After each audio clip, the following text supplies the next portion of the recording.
আসসালামু আলাইকুম। আজ আমি আপনাদের জন্য নিয়ে আসছি নারকেল নাড়ুর রেসিপি। এই নারকেল নাড়ুর রেসিপিটা আপনারা ঘরে বসে সহজে কিভাবে বানাতে পারবেন এটাই আমি আপনাদের দেখিয়ে দেব। তাহলে চলে যাচ্ছি মূল রান্নায়। চুলায় একটি প্যান বসিয়ে চুলাটা ধরিয়ে দিয়ে দিচ্ছি হাফ কাপ পরিমাণ সাদা তিল। এই তিলটাকে আমি হালকা আছে একটু হালকা বাদামি করে ভেজে নিব।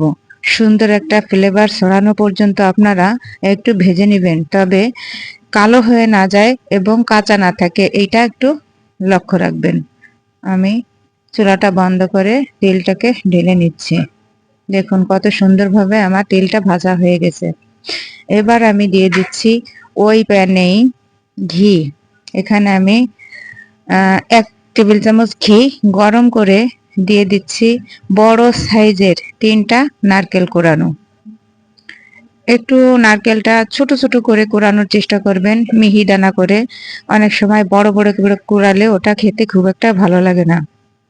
এবার আমি ওই ঘিয়ের সঙ্গে একটু হালকা নাড়াচাড়া করে মিশিয়ে দিয়ে দিব 3টা নারকেলের জন্য 3 কাপ পরিমাণ খেজুরের গুড়।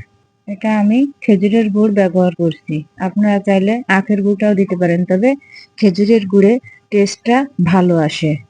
গুড়টাকে একটু মিশিয়ে দিয়ে দিচ্ছি 1 কাপ চিনি। এটা হাফ কাপ, আমি দুবার করে হাফ কাপ করে 1 কাপ চিনি দিয়ে দিচ্ছি।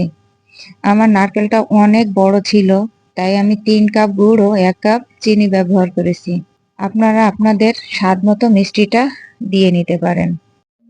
প্রথম দিক দিয়ে আপনারা চুলার আঁচটা কমিয়ে রাখবেন এবং অল টাইম নাড়াচাড়ার উপর রাখবেন, কোনো মতে যেন নিচে ধরে না যায়, তাহলে ঘ্রাণ এবং টেস্ট চেঞ্জ হয়ে যাবে। দেখুন নাড়াচাড়া করতে করতে আমার গুড় থেকে চিনি থেকে পানিটা ছেড়ে দিয়েছে। এভাবে অনবরত নাড়াচাড়ার উপরে রাখবো। নাড়াচাড়া করতে করতে যখন পানিটা একটু শুকিয়ে আসবে, এ পর্যায়ে আমি দিয়ে দেব 1 কাপ পরিমাণ পাউডার দুধ।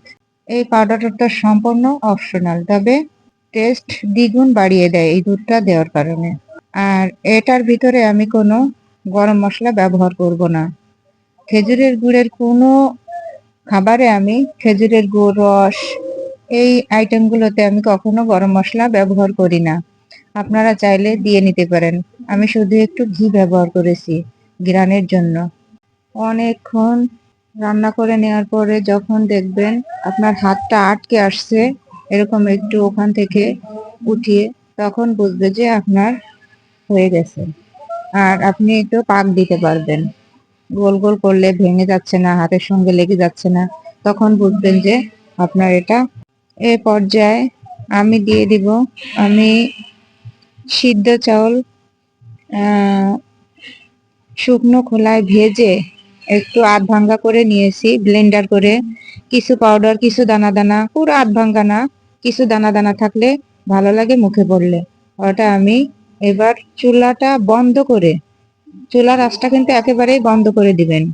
এই পর্যায়ে সেই চাউলের গুঁড়িটা দিয়ে দিচ্ছি, ভাজা চাউলের গুঁড়ি এবং সেই তেল, এই দুটো জিনিস দিয়ে খুব ভালোভাবে মিশিয়ে নেবেন। তবে এ পর্যায়ে চুলাটা আপনারা বন্ধ করে দিবেন।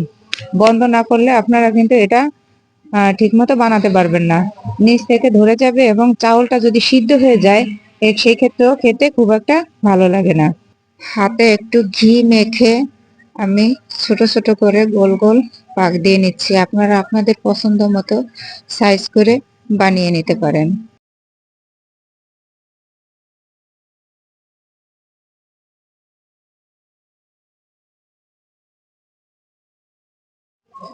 দেখুন আমি কত সুন্দরভাবে পাক দিয়ে নিয়েছি। যদি আমার এই নাড়ুটা সঠিকভাবে সব মাপগুলো ঠিকঠাক না থাকতো এবং ওই যে আঁশটা আনা, চিনির যে আঁশটা আঠার মতো লেগে আসে হাতে, ওটাও যদি ঠিক না থাকতো তাহলে আমার এই সুন্দরভাবে আমি গোল করতে পারতাম না। দেখুন আমার নাড়ুগুলো কত সুন্দরভাবে হয়েছে। আমি ছোট ছোট সব কথা বুঝিয়ে আপনাদের বলার চেষ্টা করছি, আপনারাও চেষ্টা করবেন ঠিক এভাবেই বানানোর।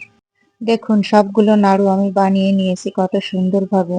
আমি চেষ্টা করেছি ছোট ছোট কিছু কথা আপনাদের বুঝিয়ে বলার। তবে আজ এ পর্যন্ত, আবারও হাজির হব নতুন কোনো রেসিপি নিয়ে। আল্লাহ হাফেজ।